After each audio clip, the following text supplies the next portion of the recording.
with Bishop Dale C. Bronner. The second strategy here to cultivate a Christian attitude is to surround yourself with other believers that have a Christian attitude. We have to be vigilant when it comes to who you spend your time with and who you invest your time with, because negative energy spreads just as easily as positive energy. But find somebody who loves you and find somebody who is an encourager. Find somebody with whom you have mutual honesty and transparency.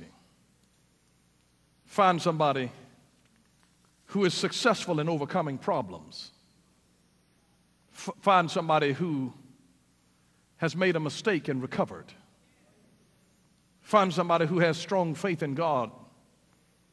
And for God's sake, surround yourself with somebody who believes in miracles.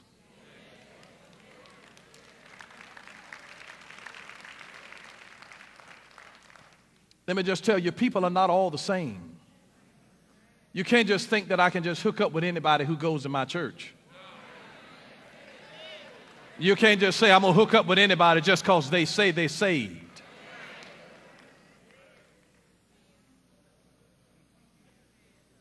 People are not all the same.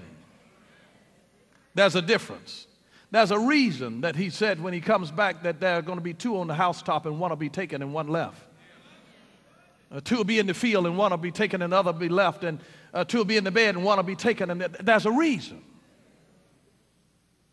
I've told you the story of the two frogs that fell in a can of cream. Two frogs fell in a can of cream. Or so I've heard it told. The sides of the can were shiny and steep. The cream was deep and cold. Oh, what's the use, said number one. 'Tis fate, no help's around. Goodbye, my friend, goodbye, sad world. And weeping still he drowned. But number two, of sterner stuff, dog paddled in surprise. And while he wiped his creamy face and dried his creamy eyes, I'll swim a while, at least, he said, or so it has been said. It wouldn't really help the world if one more frog was dead. An hour or two he kicked and swam. Not once he stopped to mutter, but kicked and swam and kicked, then hopped out via butter. Both of them in the same situation. One of them gave up in hopelessness and drowned, and the other one just kept on dog paddling. You in the same stuff that drowned one, but because you kept moving, you turned your situation into something. Instead of you letting it change you, you change it. And maybe, just maybe, God wants to put you on the move, that even if you feel like I can't swim like I want to, just dog paddle. Just move around, just kick it around, and maybe instead of letting your environment change you, you end up changing your environment and can step out. You got to learn how to be just like the donkey that had fallen over into the well, and they couldn't get it out, and so they thought that they'd just go ahead and just bury him. And they threw dirt in. And every time they took a shovel load of dirt and threw it in, he shook it off and stepped on it, and shook it off and stepped on it, and they just kept on until they filled it up. And finally, he walked right off. God has a way to handle people who have been throwing dirt on you. I believe that's what he means when he says he'll make your enemy your footstool. So you've got to make sure that you surround yourself with the right kind of people who are overcomers. Here's the third strategy for cultivating a Christian attitude. It's to practice visualization. Now, I'm not into transcendental meditation and all kind of spooky stuff. But I believe for Christians that there is a spirit of seeing and knowing. We've got to be what they call prophetic folks in the Old Testament. They call them seers. We got to be able to see some stuff. During the 1984 Olympics in Los Angeles, There were many spectators and TV viewers that noticed an unusual sight of gold medalist Dwight Stones shaking and bobbing his head just before approaching the high jump. And later he told the media, he said, "My success in the jump was directly related to the image of my body clearing the bar." And he said, when I didn't get the proper image on my personal screen, I would shake my head and erase it until the correct image would emerge. And that's what he had to do. He was just sitting there, just shaking his head because the wrong image. He saw himself having his foot to hit the bar, and he had to shake that out until he could see the right image. You'll be surprised oftentimes when you get them that nail the performance in flawlessness. They have practiced that routine 1,000,000 times in their mind. They asked one lady, and she won the Miss America pageant, what did it feel like to be crowned Miss America and to walk down that ramp with that light bulb wave? And she told them, I was used to the feeling because I had walked that ramp in my mind 1,000,000 times. You'd be surprised. There is a power of visualization. There were certain things that God had spoken to Abraham and told him, Abraham, I'm going to make you the father of many nations. And all of a sudden one day God said to him, look up. And immediately when Abraham looked up, he saw stars. God says, count them. So shall your seed be. It's going to be innumerable. It's going to be inestimable. It's going to be incalculable. So shall your seed be. Then he said, now look down. See the grains of sand on the seashore? So shall thy seed be. You can't count those. That's the way I'm going to make your descendants. So shall. God gave him a visual. Until he saw it, faith was not released in him. Faith is seeing as God sees. It's not hearing, it is seeing. You don't really have faith until you can see it. Job chapter 42 and verse 5, Job said, I have heard thee by the hearing of the ear, but now mine eye seeth thee. There's something that was transformed in Abraham, because 9 months later, after Abraham had that vision of heaven, his child was born. Something happens. He had waited 25 years for it, but he never saw anything. He kept hearing the promise until God showed him something. Until your eyes are really open, you don't really have faith until you can see it.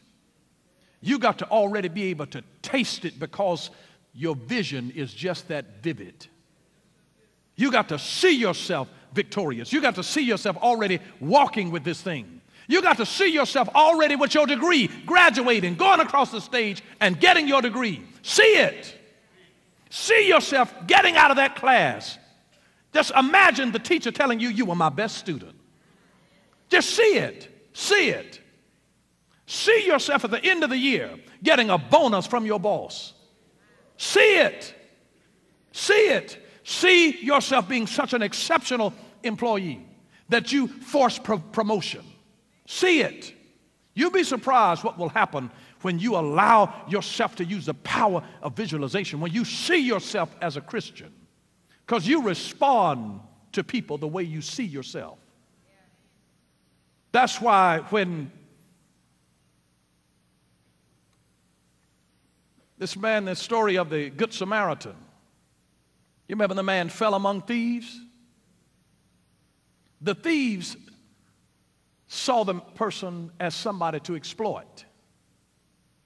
And so they took advantage of him, stripped him, left him half dead. Then here come the priests and the Levi. They saw him as a problem to avoid. And that's why they passed by on the other side. But the Samaritan, because they had been despised, they were the despised cousins of the Jews. And when they saw him as somebody who needed to be loved. 3 different groups, and all of them saw the same person in different ways. They saw them as they were. You don't see things as they are, you see them as you are. And so because the person who was a thief, they saw this man as an opportunity to exploit. They saw him as a person to take advantage of.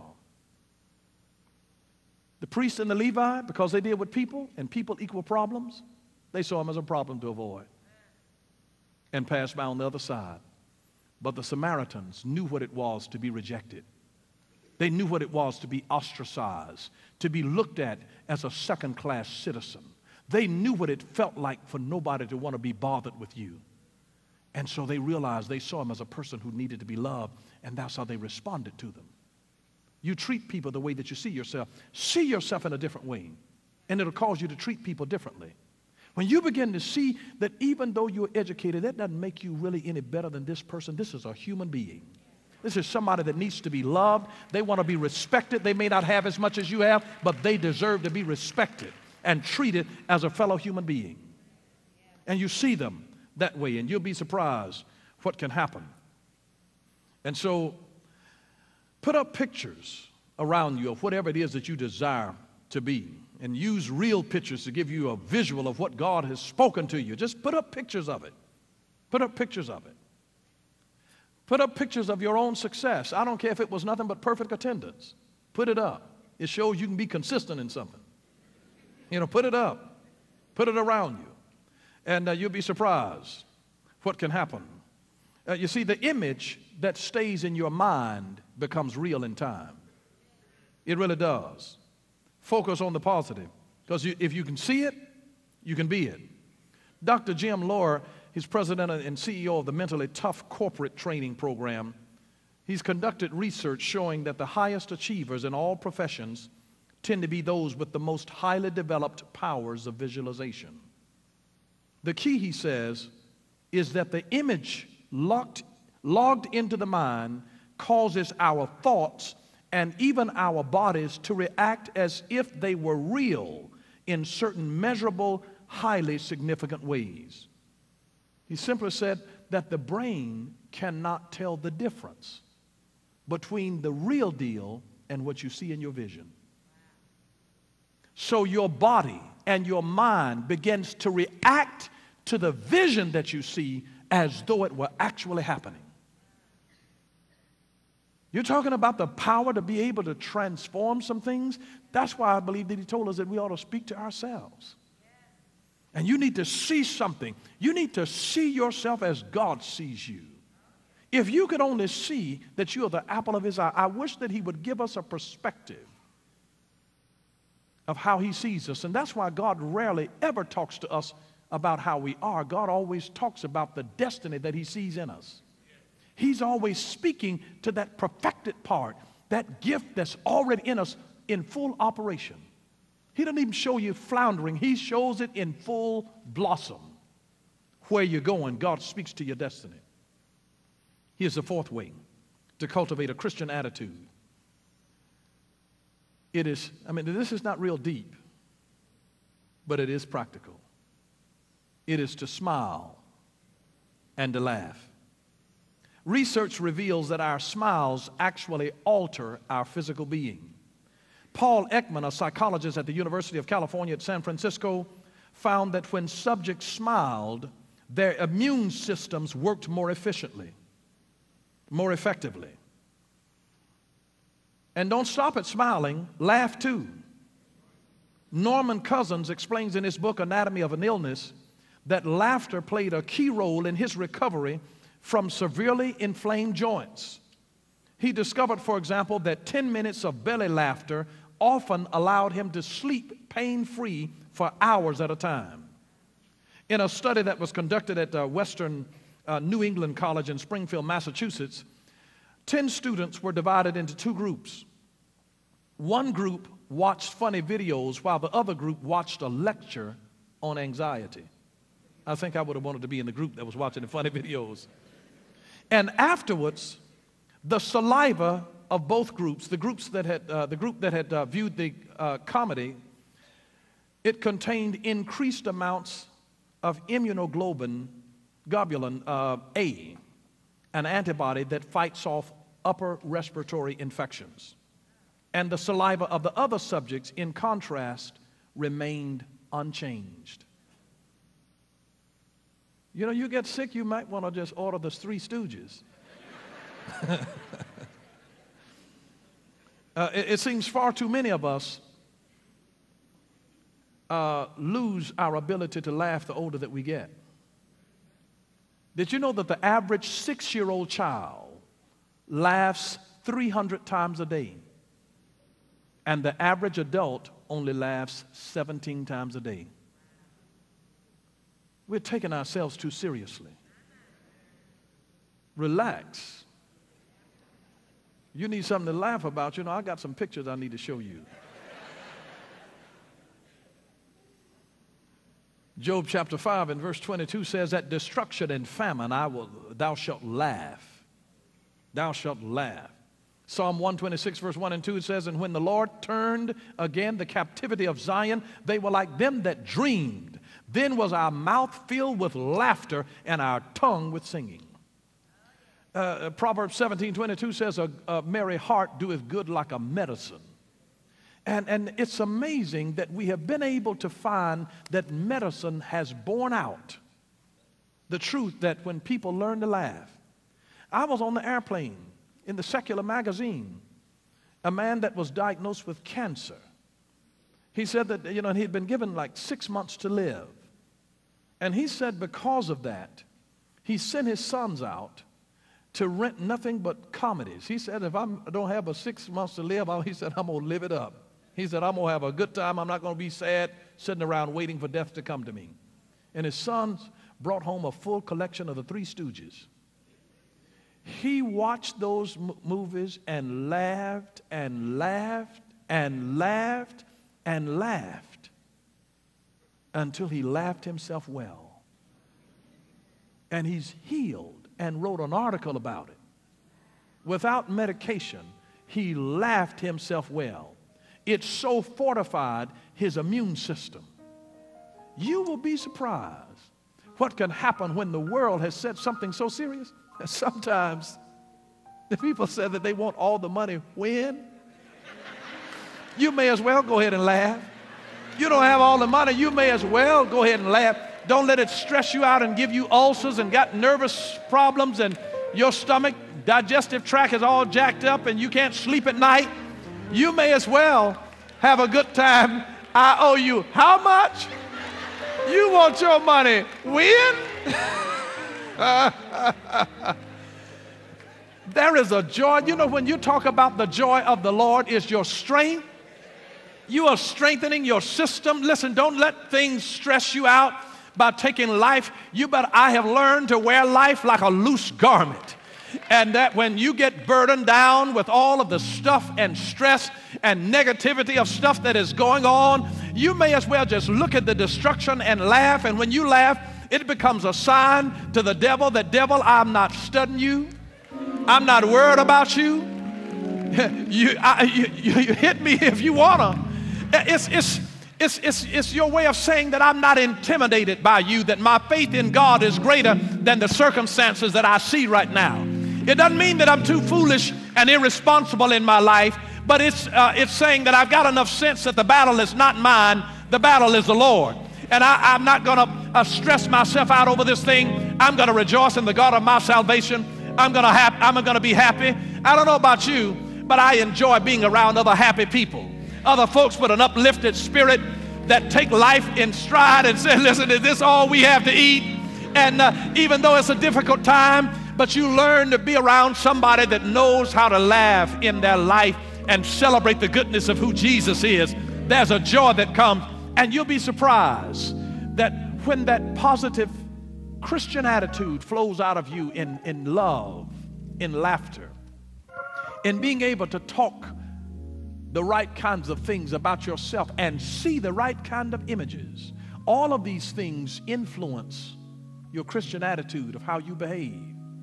Because when you feel better about yourself, you treat others better. When you find nasty people, it is only a reflection that they hate something in their own life. But when you are walking with Jesus and you realize that every day with Jesus is sweeter than the day before. I get encouraged sometimes when I go to the bedside of individuals who are dying with cancer, and they lift my spirit. It's beautiful when you find people that you realize that this thing doesn't have them. They still have the spirit of victory at this point in their life. And God will bring you to some wonderful things as you manifest a Christian attitude. You'd be surprised how many people would be drawn to Jesus Christ if more Christians had a Christian attitude. I can't tell you how many people have been turned off from Christianity by people who have an unchristian attitude. It was Mahatma Gandhi that said that if the world were introduced to the Christ of Christianity, it would receive him. But instead, the world is introduced to the Christians of Christ and it rejects him. But if we reflect a true Christian spirit, more would be drawn to want to come to Jesus. And so this is why it is my prayer that in my heart, God, I want to be a Christian. I want to be a Christian. Thank you for watching Power for Living with Bishop Dale C. Bronner. Until next time, God bless you.